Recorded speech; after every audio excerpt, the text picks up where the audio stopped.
তোমার রেজাল্টের খবর কি? আচ্ছা বলতে রেজাল্ট আমার তো একটু স্মরণ নাই। সরকার তো নাই না, পলায় গেছে গা। হ্যাঁ তো সরকার তো নাই দেশে। তুমি বেঁচে গেছো। তো এমন কিছু রেজাল্টের দেরি আছে। লক্ষণ তো কলম সরের এটা স্টুডেন্টের কথা কথা। তো এটা আমার কি দোষ? সরকার না থাকলে রেজাল্ট দিব। বিনা রেজাল্ট কথা।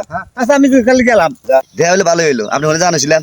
তো আমার বেটা যে পরীক্ষা দিল, আপনাদের স্কুলের খবর কি রেজাল্টের? ও রেজাল্ট কথা শুনবেন? আজকে দিছি সেই আজকে রেজাল্ট হয়েছে বুঝছেন। হ্যাঁ মনে করেন যে 26-14টা না হ্যাঁ ফেল করছে ভাই 13 সাবজেক্টে, আর একটা সাবজেক্টে পাইছে হ্যাঁ 14। মানে 14টা পরীক্ষা, তার মধ্যে 13টাই করছি ফেল।